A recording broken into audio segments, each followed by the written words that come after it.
Hey guys, it's Dennis here. And that's right, I cut down a 65-foot tree. There's the stump right now. I didn't film actually doing it. It was a lot of work actually. Took me over 4 hours to cut it and delimb it and then buck it and then haul it to a shed. I'll show you those rounds after. But a 65-foot tree that can be used for firewood, and it was dead standing, so it's the perfect tree to cut down. There's the helper. Actually, my wife was holding Cassie back. They were hiding in the bush back there while I was cutting this. First, we assessed that because we wanted to make sure how we're going to drop that tree. So I figured a nice open space here, and our road is up there.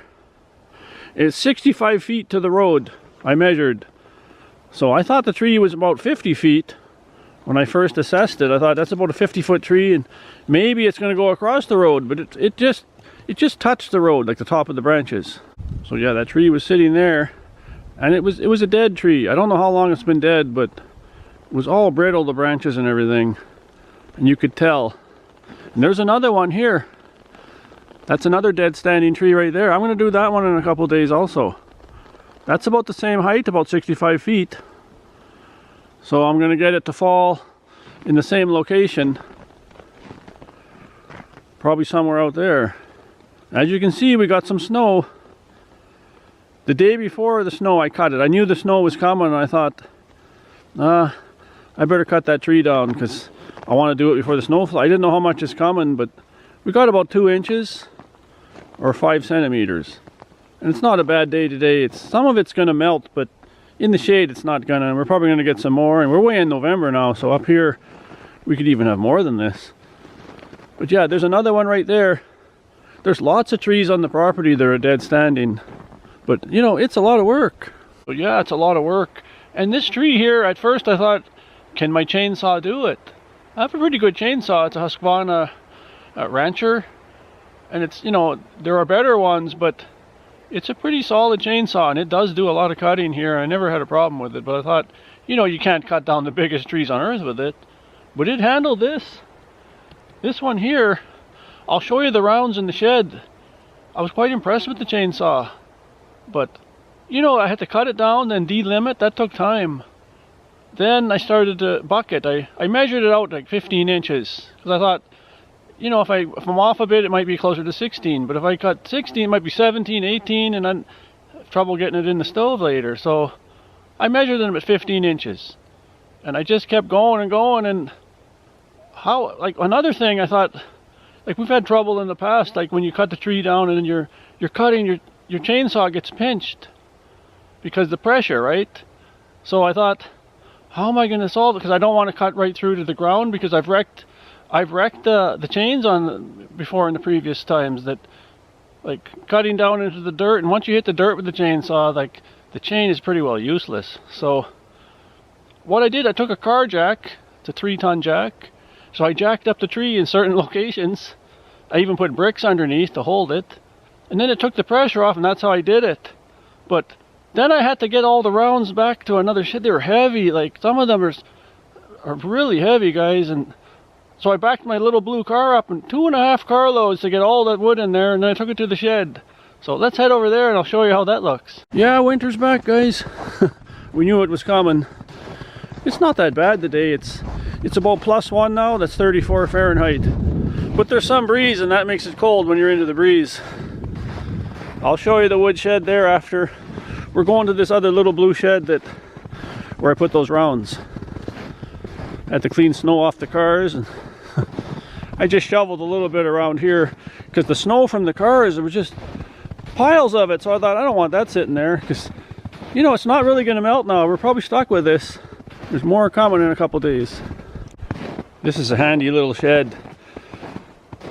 I keep wood in here sometimes before I split it. But that's that tree here, 65 foot tree. Look at this. There's some huge rounds here. Some of these are extremely heavy, guys.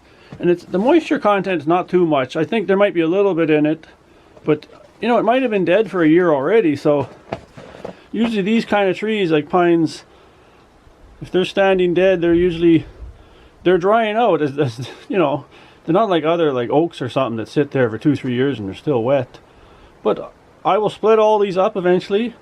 Gonna get a lot of firewood from this. And there's some of the limbs. Some of the bigger limbs I saved. Some of the tiny ones, like there's just a whole bunch.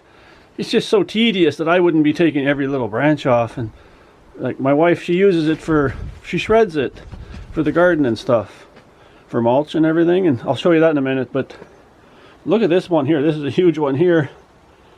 This was the first one I cut, I think. Like what I showed you back there, this was the first piece. This is really heavy. I have to cut that a bit. It's too long, but that's no problem. But that chainsaw is pretty capable and got a lot of wood. There's some poplar that's almost dry, or it could be already, and there's some in the back there. That's pretty well dry now. That's from over a year ago. So let's head to the other woodshed now, and then I'll show you what I got in there. There's some small branches, like these ones here I'm not going to use for firewood. Like my wife Kulika, she'll shred these. And she needs this too for her garden and the compost. So she'll use that stuff. But the bigger pieces I'll split, and then they're good for firewood. There's the pup. Followed me to the woodshed. I was busy this morning. I was cutting some other poles down to size. I had to use the chainsaw. That's why that sawdust is there. But I wanted to show you what I got in here. This wood here, remember, this is those tree that was falling on my wife's fence. She said by the garden she was worried. The tree was like split and ready to go down, like, so she was worried about that. And I got some good firewood out of that. Look at that. And it's reading pretty good. It's around 16% moisture, but we don't need to use it, so the longer it sits the better. But that'll come in handy eventually. And we basically got about 2 cords there yet. I've taken some off the top, so it's not 100% 2 cords, but it's pretty close. And remember that load? That's from the wood guy that I got the poplar from too, and this pine. And I was able to get about over 100 pieces I counted I got from him to make up for that. And those ones in the back shed, like the ones that were damp, or reading like 27% even. I've been testing some of those. I even burnt some because I brought them in the house, let them sit for a couple days. And they've burned fine, no smoke or nothing, like burning really nice.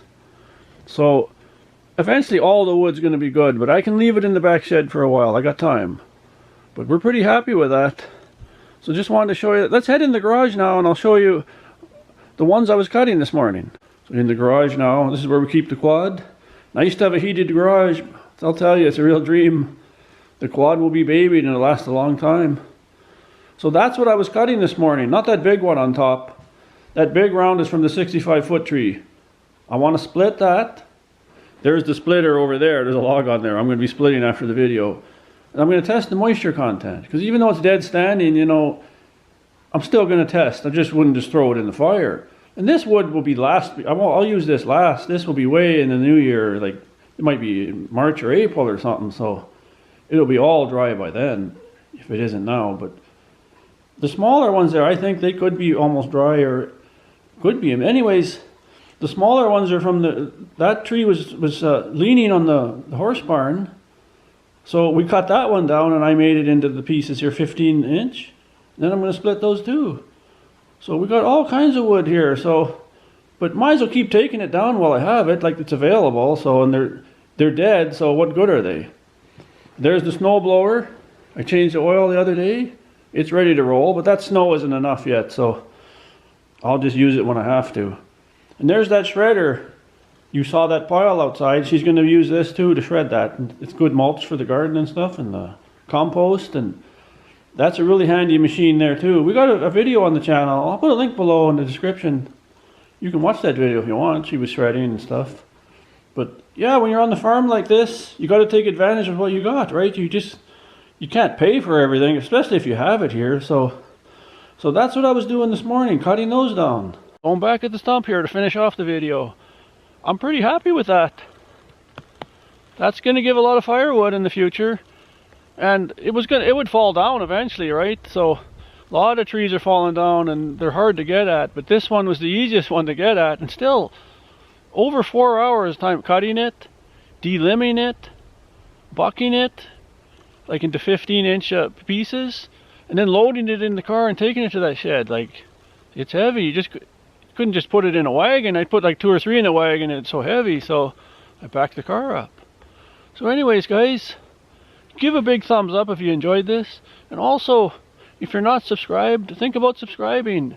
And then there's that bell there for notification. If you wouldn't mind clicking that bell and then set it to receive all notifications so that you can see anything we put out here. So see you in the next one, guys.